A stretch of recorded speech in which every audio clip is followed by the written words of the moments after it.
Okay, હવે એનો next question શું પૂછે છે કે what kind of garbage do people throw into water bodies, કે કયા ટાઈપનો કચરો માણસો ફેંકે છે દરિયામાં, નદીઓમાં કે કૂવામાં કે તળાવોમાં, કે કયા ટાઈપનો કચરો ફેંકે છે એ એમાં. તો ગાર્બેજ એટલે કચરો અને વોટર બોડીઝ એટલે આ જેટલી પાણીના જે સ્ત્રોત હોય એ બધાય.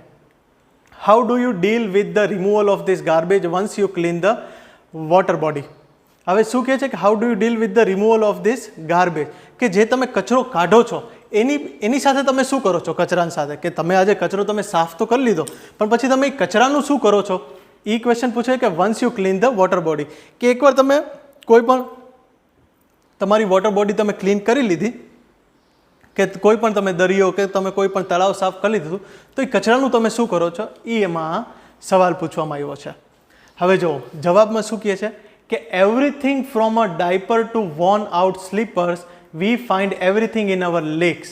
હવે જો કે કઈ વસ્તુ, કે બધી વસ્તુમાં ડાયપર્સ એ આવી જાય છે. Diapers two worn out sleepers, કે સ્લીપર્સ કે જે પગમાં પહેરવાના જે સ્લીપર્સ હોય તે પણ એમાં જોવા મળે છે. એટલે મીન્સ ટોટલી બધી વસ્તુ એ એમને we find everything in our lakes, કે અમને તળાવમાં બધી વસ્તુ જોવા મળે છે. એમાં કચરાની વાત કરવામાં આવી છે. પછી શું કહે કે this is so disturbing because it is water and water is the basis of life, કે એમને આ બહુ બધું ખરાબજનક સ્થિતિ કહેવાય, કેમ કે માણસોને ખબર છે કે આ પાણી છે અને પાણી એક બેઝિક્સ ઓફ લાઈફ છે, કે એક જિંદગી જીવનની જરૂરિયાત છે. એ વસ્તુમાં આ લોકો એવા કચરો ફેંકે છે. કે how can we not care for this water bodies. તો એ સામો ઇન્ટરવ્યૂને ક્વેશ્ચન પૂછે છે કે આપણે શું કામ ન કરી શકીએ આને સાફ, કે આપણે તો આને જેની આપણી જીવન જરૂરિયાત જે વસ્તુ છે એ આપણી નજર સામે બગડતી હોય તો આપણે શું કામ એમનું ધ્યાન કેર ન કરી, કે ધ્યાન સંભાળ ન રાખી. એ સામે એને અરુણ કૃષ્ણમૂર્તિ સામે ઇન્ટરવ્યૂને ક્વેશ્ચન કહે છે કે we use this garbage for landfill with no or minimal exposure to the outside environment. કે શું કહે છે કે અમને જે કાંઈ પણ આ કચરો કે જે કાંઈ પણ આ ગાર્બેજ અમને મળે છે એનાથી અમે શું કરીએ છીએ કે અમે જમીનમાં દાટી દઈએ છીએ, કે landfill with no or minimal exposure to the outside environment, કે જે કાંઈ પણ શહેર હોય કે જ્યાંથી કાંઈ પણ સિટી હોય કે જે કાંઈ પણ ગામ હોય ત્યાંથી કાઢી અને કોઈ પણ એરિયાના બહારની સાઈડ એ લોકો ત્યાં ડમ્પ કરી દે છે, કે ત્યાં ખાડો ખાડીને મૂકી દે છે ત્યાં. પછી શું કહે છે કે we ensure that the lake area and water bonding are free of garbage so that birds, frogs and snakes can live in peace. કે અમે એ વસ્તુનું ધ્યાન રાખીએ છીએ કે વોટર બોડીઝમાં કે કોઈ પણ તળાવમાં, કોઈ પણ નદીમાં કે કોઈ પણ દરિયામાં કે આજુબાજુમાં કિનારામાં કોઈ પણ એક ટાઈપનો કચરો ન હોય. શું કામ ન હોવો જોઈએ? કેમ કે ત્યાં રહેનારા તે કાંઈ પણ પક્ષીઓ હોય કે મેંઢકા હોય કે સ્નેક્સ હોય કે જે કોઈ પણ પ્રાણીઓ ત્યાં રહેતા હોય કે કોઈ પણ પાણી પીતા હોય ત્યાંનું, તે શાંતિથી રહી શકે. તે માટે અમે પહેલાં એ ધ્યાન રાખીએ છીએ કે અમે કોઈ એક ટાઈપનો કચરો એમાં ન રહેવા દઈએ. ઓકે, હવે પછી શું કહે છે એનું ક્વેશ્ચન કે how many days does it take to clear a large lake. શું કહે છે કે કેટલા દિવસ લાગે છે કે એક મોટો તળાવ હોય એમાં તને, અને અરુણભાઈ કૃષ્ણમૂર્તિને ક્વેશ્ચન પૂછે છે કે તમને કેટલો દિવસ લાગે છે તેને સાફ કરવામાં. એક મોટું તળાવ હોય તો કેટલો દિવસ લાગે છે તમને? Do you use any special equipment for cleaning and safety, કે શું તમે કોઈ પણ એવું સ્પેશિયલ ઇક્વિપમેન્ટ કે કોઈ એવો સ્પેશિયલ તમે વસ્તુ યુઝ કરો છો કે જેનાથી તમે કચરો કાઢી શકો બહાર, કેવું ક્લિનિંગ એન્ડ સેફ્ટીથી, કે અને સાર સંભાળ સાથે. તો એનો શું જવાબ દે છે જો, કે depending on the size of the lake and the amount of garbage it can take anywhere between 5 days and 3 months to completely clean a lake. હવે શું કહે છે કે એ વસ્તુ ડિપેન્ડ કરે, કે નિર્ભર કરે. કોની ઉપર નિર્ભર કરે? કે લેકની સાઇઝ કેવી છે.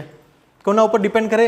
સીધી વાત છે, લેકની નાની હશે તો ઓછા દિવસોમાં કમ્પ્લીટ થઈ જશે અને મોટી હશે તો થોડાક મહિનો લાગશે. તેમાં એ જ કહે છે કે depending on the size of the lake and the amount of garbage. બે વસ્તુ ઉપર નિર્ભર કરે છે. કઈ? એક તો તળાવની સાઇઝ અને બીજું અમાઉન્ટ ઓફ ગાર્બેજ, કે કચરો કેટલો છે, કચરાની માત્રા કેટલી છે, એના ઉપર ડિપેન્ડ કરે છે કે જે કાંઈ પણ તળાવ છે એ કેટલા દિવસમાં થઈ જશે. થવું હોય તો એ 5 દિવસમાં બી થઈ જાય, 5 દિવસ અને 3 મહિનાની વચ્ચે આટલો દિવસ બી લાગી શકે. We have our tools like rakes and spade. Rakes અને સ્પેડ કરીને ટૂલ્સ આવે કે ઓજાર આવે કે જેનાથી એ લોકો સાફ સફાઈ દરિયામાં શું આમાં તળાવમાં કરે છે. ઓકે, હવે બીજું ક્વેશ્ચન શું કહે છે ઇન્ટરવ્યુઅર કે what kind of protective gear do you use. શું કહે છે કે what kind of protective gear do you use, કે એવા તમને જે પ્રોટેક્શન કરે એવા તમે વસ્તુઓ શું યુઝ કરો છો. તે એમાં કહે છે કે can you describe the cleaning process briefly, કે તમે જે કંઈ પણ ક્લીન કરો છો એની પૂરી જે પદ્ધતિ છે કે એની જે પૂરી પ્રોસેસ છે, શું તમે એને મને એકદમ બ્રોડલી કે એકદમ સરખી રીતના તમે મને સમજાવી શકશો, એવું ઇન્ટરવ્યુઅર પૂછે છે. તો શું કહે છે કે we wear nose mask, sanitary gloves and carry rakes and spade with which we collect the garbage and dump into it collection buckets which are taken to the garbage truck. હવે શું કહે છે કે વી વિયર નોઝ માસ્ક, કે nose ઉપર mask પહેરી છે જે આપણે બધાય પહેરી છીએ અત્યારે, એ લોકો ત્યારે સાફ સફાઈ કરે ત્યારે પહેરે છે. સેનિટરી ગ્લોવ્સ, હાથના મોજા પહેરે છે.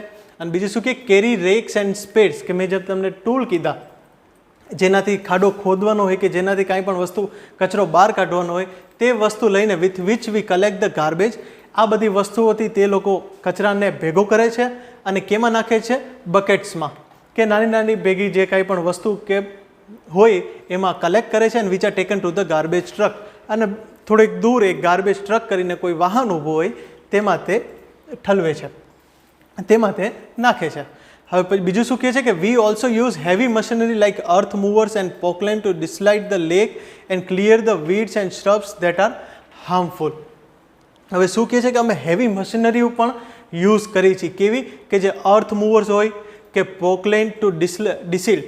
હવે આ બધી જે હેવી મશીનરીઝ છે એ શું કામ યુઝ કરે કે એની આજુબાજુ જે તળાવની આજુબાજુ જે કાંઈ પણ ઘાસ કે જે કાંઈ પણ બીજું ઉગી ગયું હોય તે રિમૂવ કરવા માટે, તે હટાવવા માટે તે આ બધુંનો યુઝ કરે છે કે જે હાર્મફુલ્સ છે.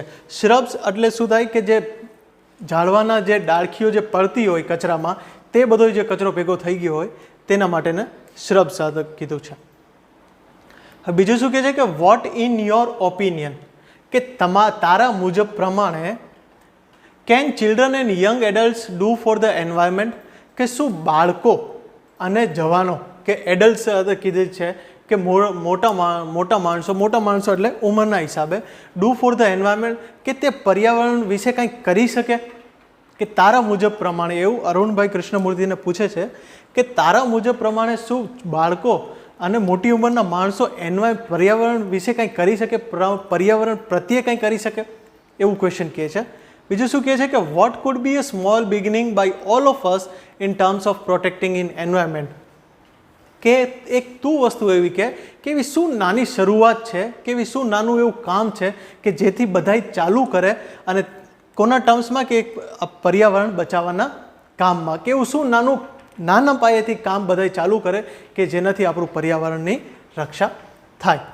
તો હવે આમાં શું કહે છે કે તે જોજો કે ફર્સ્ટલી, કે પહેલાં તો we should all stop throwing trash outside our homes, કે સૌથી પહેલાં તો વસ્તુ એ કે તમારો જે કંઈ પણ ઘરનો કોઈ પણ ટાઈપનો કચરો હોય તે ઘરની બહાર નાખવાનું સૌથી પહેલાં બંધ કરો. જે ભલે તમારો એ ઘરનો કાંઈ એઠવાડ હોય કે જે સૂકો કચરો હોય કે ભીનો કચરો હોય, તે કાંઈ પણ હોય બધુંય તે નાખો તમે તમારા ડસ્ટબિનમાં. ઘરની બહાર તમે કાંઈ પણ ન નાખો. જેમ તમે તમારા ઘરની અંદર કચરો નથી નાખતા કેમ કે તમે તમારા ઘરનું સાફ સફાઈ રાખવું હોય, એવી જ રીતના તમે તમારું પર્યાવરણને પણ તમે તમારું ઘર જ સમજો અને એ હિસાબથી તમે કચરો બહાર ના નાખો. એ પહેલી શરૂઆત હશે. બીજું શું કહે છે કે next we should reduce the amount of trash we generate, અને બીજું એ કે જે કાંઈ પણ આપણે કચરો ઉત્પન્ન કરીએ છીએ, કે જે કાંઈ પણ આપણે કચરો લઈએ છીએ તે ઘટાડવાનું ચાલુ કરો. જેમ કે તમને એક એક્ઝામ્પલ આપી દઉં કે તમે કોઈ પણ દરિયા કિનારે કે તમે ક્યાંય પણ ત્યાં જાઓ છો, તમે ત્યાંથી પાણીની બોટલ લીધી, તમે પાણી હતું પીધું, વૈધું ન વૈધું, તમે ત્યાં પાણીની બોટલ ફેંકી દીધી. તો એ જે એમ કહે છે કે જો તમે અગર તમને એક એક્ઝામ્પલ આપો, તમને એક દાખલા તરીકે કહો કે અગર પાણીની બોટલ તમારી ભેગી જઈ છે તો તમે ત્યાં નાખવાના છો જ નહીં. તો એ પ્રમાણે તમારો એક કચરો તમારા સાઈડથી કે તે જગ્યાએ જવામાં બચશે. તો એવી રીતના જો અગર બધાય વિચારે તો એ હિસાબથી કચરો ઓછો થશે. બીજું શું કે straws, tissues, wrappers, batteries, fast food, junk, all these end up in lakes and they come from our homes. Okay, હવે આ બધી શું કહે છે કે સ્ટ્રોઝ, ટિશ્યુઝ, આ જે બધો કચરો છે, batteries, fast food, junk, all this end ups in lakes and they come from our homes. કે જે તમારા કાંઈ પણ ઘરનો કચરો છે, તમે કાંઈ પણ વસ્તુ બહાર નાખી અને તે ઉડી ઉડીને છેલ્લે ક્યાં જવાની છે કે ગામમાં જે કાંઈ પણ તમારે જે તળાવ હોય છે કે ત્યાં જ જે વસ્તુ ખુલી છે ત્યાં જ બધું ભેગો થવાનો છે. કે છેલ્લે વસ્તુ તો તમારે આવશે તમારા ઘરમાંથી. તો તમે આ બધી વસ્તુઓ તમારે બંધ કરવી જોઈએ. પછી શું કહે છે, if we can reduce the amount of garbage at home and if we can dispose all garbage safely that itself is a great deal.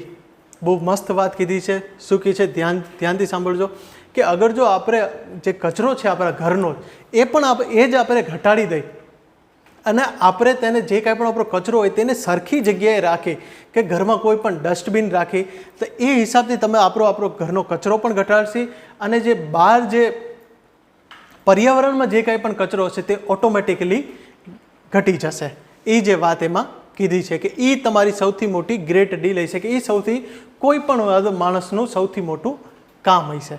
પછી શું કહે છે કે every student is welcome to volunteer with us in helping the environment. કે દરેક વિદ્યાર્થી અમારી સંસ્થામાં સ્વાગત છે, કોઈ પણ આવી શકે છે આ પર્યાવરણની રક્ષાના કામ માટે. પછી શું કહે છે કે હજી એક સવાલ પૂછે છે, શું કહે છે કે how much time do school going children need to devote in say a week for an environmental cause. શું કહે છે, ફરીથી યાદ વાપર કે how much time do school going children need to devote. કે એક કોઈ પણ છોકરો જે સ્કૂલે જાય છે તેને પોતાનો કેટલો સમય દેવો જોઈએ ઇન સે અ વીક, કે એક અઠવાડિયામાં એને કેટલો સમય દેવો જોઈએ ફોર એન એન્વાયરમેન્ટલ કોઝ. કે કોઈ પણ પર્યાવરણનું કામ માટે એને કોઈ પણ છોકરો જે નિશાળે જાય છે એને પોતાનું કેટલું સમય દેવો જોઈએ એક અઠવાડિયામાં, એવું ઇન્ટરવ્યુઅર એને પૂછે છે. કેમ કે ઇન્ટરવ્યૂ એને કીધું હતું કે આ તો છોકરાઓથી લઈને મોટા સુધી જે પર્યાવરણમાં કામ આવી શકે, તો એમાં એને સમયે પૂછી લીધો કે એ કોઈ પણ એવરેજ છોકરાને કે જે કોઈ પણ નિશાળે જાય છે એને અઠવાડિયામાં કેટલો ટાઈમ દેવો જોઈએ પર્યાવરણ પ્રત્યે. તો એના ઉપર જવાબ કહે છે કે 4 hours ઓફ વીકેન્ડ. કે એક અઠવાડિયામાં માત્ર 4 જ કલાક. કેટલું કહે છે, એક અઠવાડિયામાં માત્ર 4 જ કલાક. 4 hours અ વીકેન્ડ. 4 hours એટલે 4 કલાક અને વીકેન્ડ એટલે અઠવાડિયું. 4 hours a weekend, that is 2 hours on Sundays and 2 hours on Saturdays. શું કહે છે, 2 કલાક શનિવારના અને 2 કલાક રવિવારના. સમજાણું કે that is 2 hours on Sundays and 2 hours on Saturdays. This small beginning is more than enough to ensure larger participation later. કે આ એક નાનું કામ પણ બહુ મોટું કામ કરી શકે જો બધા આ પ્રમાણે કામ કરવાનું, કોઈ પણ બાળકો આ પ્રમાણે કામ કરવાનું ચાલુ કરી દે તો. પછી શું ક્વેશ્ચન કહે છે કે how can students and school join your fraternity? Do you have any program to introduce your work to them? કે કોઈ પણ સ્કૂલ કે કોઈ પણ નિશાળ કે કોઈ પણ વિદ્યાર્થી કે તારી જે આ સંસ્થા છે એમાં કેવી રીતના જોડાય, એમાં એમને શું કરવું પડે તો એમને જોડાવા માટે. અને બીજું શું કે do you have any programs to introduce your work to them? કે તારી આગળ કોઈ એવો કાર્યક્રમ છે કે તારી આગળ કોઈ એવું પ્રોગ્રામ છે કે જેનાથી તે લોકોને કોઈ કામ મળી જાય, કે તે લોકોને કાંઈ પણ પર્યાવરણ વિશે લાગણી ઉત્પન્ન થાય. તો એમાં શું કહે છે કે yes we offer fellowships to interested students. તમે શું કહે છે કે we offer fellowships to interested students. Our programs looks at young animal lovers, young wildlife photographers, film makers, theatre artist and scientific researchers. કે હા, કે જે students અમારી આગળ ઇન્ટરેસ્ટેડ હોય અમે તેમને સિલેક્ટ કરી લઈએ છીએ, કે અમારા પર્યાવરણ પ્રત્યે કામ પ્રમાણે અમે એને ના નથી પાડતા. અને બીજું શું કહે કે અમારો જે પ્રોગ્રામ છે એ લોકો શું એમાં પ્રોગ્રામમાં કરે છે કે looks at young animal lovers. કે જે જુવાન માણસ છે, કે જે જુવાન માણસ જે પ્રાણીઓ પ્રત્યે જેનો પ્રેમ છે, યંગ વાઇલ્ડ લાઈફ ફોટોગ્રાફર્સ કે જે વાઇલ્ડ પ્રકૃતિને જે ફોટોગ્રાફર્સ હોય તે, ફિલ્મ મેકર્સ પિક્ચર્સ બનાવવાવાળા, theatre artist and scientific researchers કે વૈજ્ઞાનિકો કે જે રિસર્ચ કરતા હોય અલગ અલગ વસ્તુઓ પર, તેના ઉપર તે પ્રોગ્રામ બનાવે છે. કે we give them training in this areas and get them actively involve in all our animals lovers કીધું, તમને યંગ વાઇલ્ડ લાઈફ ફોટોગ્રાફર્સ કીધું, કે આ બધી પ્રત્યે જેણે પ્રેમ હોય અમે એમને કામ આપીએ છીએ, એમનું એક ઇન્ટરેસ્ટવાળો એરિયા આપીએ છીએ અને તેમને એક્ટિવલી ઇન્વોલ્વ કરીએ છીએ, કે પ્રોત્સાહન આપીએ છીએ કે તમે આ કામ કરો. પછી શું કે our youngest volunteers is in class 3. જોઈ કેવી મજાની વાત કરી છે કે અમારો સૌથી મોટામાં મોટો કે સૌથી જુવાનમાં જુવાન અમારો જે વોલન્ટિયર છે, કે અમારો જે વિદ્યાર્થી છે, કે અમારો જે પાર્ટિસિપેટ છે, એ કયા ધોરણમાં ભણે છે?